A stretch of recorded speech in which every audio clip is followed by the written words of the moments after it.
Kag nag-umpisa ang tanan sa isa ka damgo. One day, isa sadto ka adlaw sa pagsugod sang akon kasaysayan.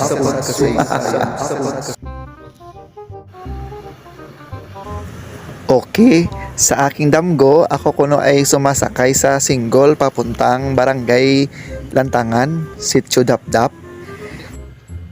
So, ipapas forward natin ang tanan, no? Papunta na kami sa may Sitio Dapdap.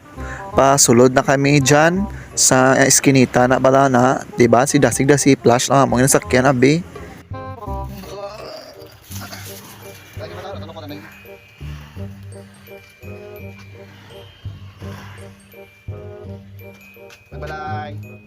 So, syempre, pag panawag namin na wala namang sumasabat, dumaritso na kami sa sulod eh.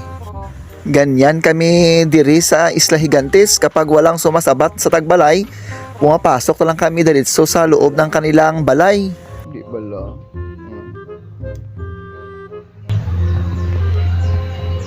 Yaya!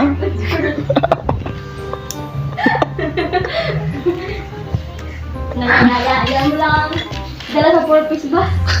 Yun yung kanilang pinakamagandang yaya. Oh, yaya. Basta, yun yung tag-iya ng bahay namin. Oh, yung co-teacher namin na sobrang napaka-artistic. Alam mo, sobrang uti ng kanyang ginagawa. Akalain mo na tinatapos na yan. Diba? Ay, maan. Ganyan yung mga teacher dito sa Ballesteros, hindi gidya magpaperde sa mga talent nila. Yan yung kanyang finished product daw. Oh, di ba ang ganda? Amo namon nga ano, ang among hangkilan nga manog saka sa ang lubi. Birthday nga ba ganun? Oh, ige baka hindi ko lang pag-birthday nag-ano ako sunggod ako ano nga lawas nga masakit ako. Masakit ka ganun. Oo.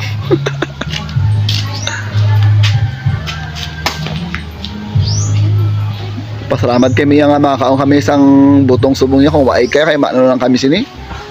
So sa nakikita ninyo no, yun yung kataas ang lubi na sinasaka namin dito sa isla. For har yung manugsaka namin yung mananggiti. Galing pa yung ormok. Yan yung the best kapag ikaw ay may itinanim, tiyak na ikaw ay may sasakain na lubi sa inyong ugsaran na kukunin kapag gusto mong kumain ng lubi dito. Anli lubi yung kinukuha namin. So sa oras na ito no, sinusubukan nating magbubuka ng lubi para dito na lang ipaupok yung kaingit ko nung nabasag ang aking cellphone. Sa nakikita ninyo parang iingit-ingit talaga ako sa ginagawa ko. Kawaluluoy lang ang lubi sa aking pagbibiyak. Sabaw sa O diba? Fresh boko from the ugsaran lang. Diba? Wala kanyo yan sa inyo siguro no. Baw, tanga man ang nagbibideo sa akin, nakikita yung aking bunbunan dyan oh.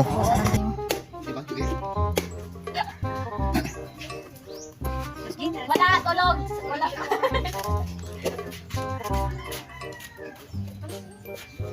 Kiniking ka. Stop. Natali nyo? Siyempre, pagkatapos nating bubukain, atin naman itong kakagusin at saka ihahalo sa kanyang sabaw. Alam nyo ba guys na ang lubi na kinuha namin ay napakadami. Iwan ko lang kung hindi kami mamaya magbubugris nito sa sari-sari na kakainin namin mamaya. Sa ganitong part, naalala ko tuloy ang kasabihan ng mga tigulang dito sa amin na kapag ikaw ay may itinanim, ikaw ay may lulugitin. 'Di ba? Tama man ang kanilang kasabihan. Ba, umaan na lang talaga sa nagbibideo sa akin. Hindi pa talaga itinatago yung aking bunbunan. Nahihiya na nakikita na yung plaza sa ulo ko, 'di ba? So, nagpapatuloy ang lugitan dyan sa mga oras na ito dahil apakaraming buko o lubi pa ang aming lulugitin. So, sa ganyang part, tingnan mo yung ido ho. Maghihingi pa. Baka mabugris ka niyan. Huwag kang kakain ng ganyan, papi. Ay nako, madugi-dugi ka mamaya dyan. And of course, natapos din ang napakahabang lugitan. So sa ganitong oras, no, sumakay ako dyan sa single kasama si Sir Shano. Papunta kami sa pinakamagandang dilag sa Danau-Danau kasi susugatin namin si Maria Gracia. Maria Gracia. Mo Diyos ko, mapasugat-sugat. Naman ako kapaligo. Naulat ko ba si Hindi Elvie? na namon obligasyon nga sa uban kag paliguan ikaw. Ay, naulat ko ba si Dako Elvie? ka na yan. Happy birthday. Ewan, Kuya Seo Maria Gracia, kakanta ka pa na yung happy birthday na uuwi na kami. So sa ganyang oras, papunta na kami, pabalik na kami ni Sir Shano sa aming pinanggalingan dahil may hapitan pa kami na bibilhin na pagkain, siguro prutas para kami ay magbubugris na talaga.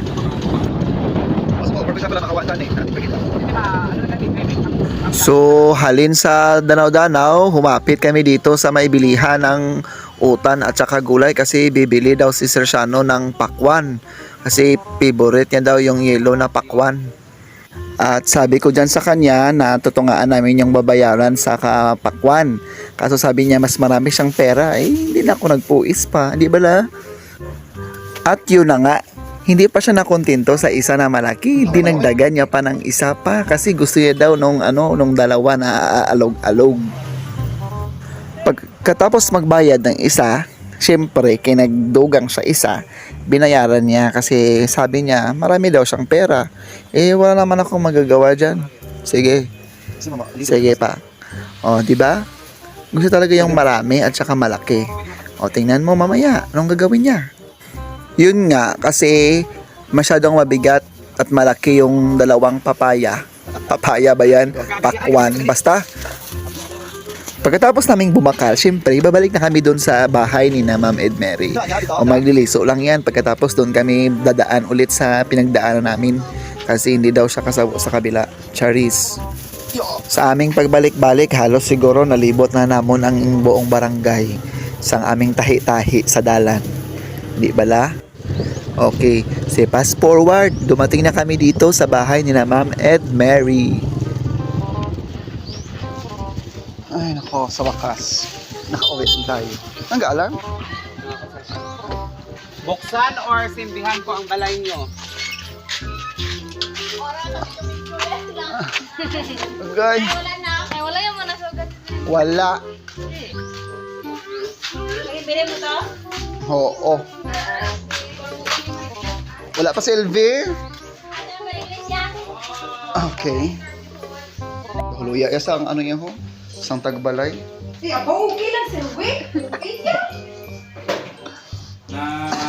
Pero honestly, nahuhuya gid ako ya personally sa dalawang napakabuting mag-asawa, Mr. and Mrs. Arnaez.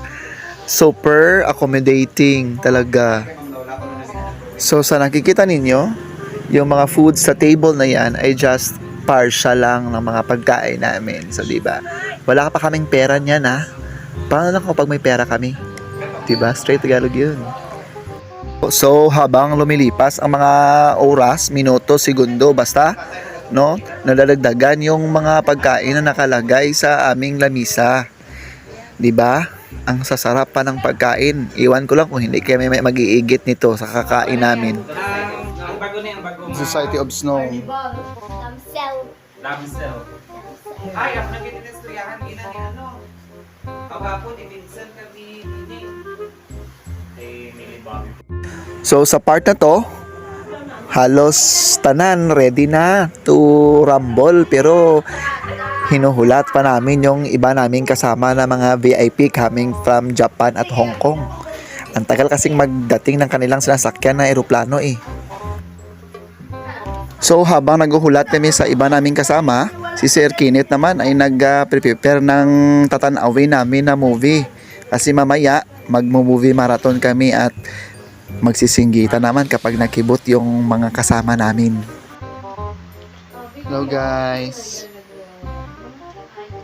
Team Buo Carles. Yung bala ko ba lang ginabalo siya?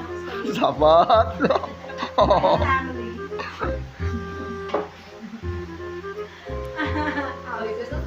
Super namin ang ambience. Sus, malain na eh. Ganyan ang sumpon sa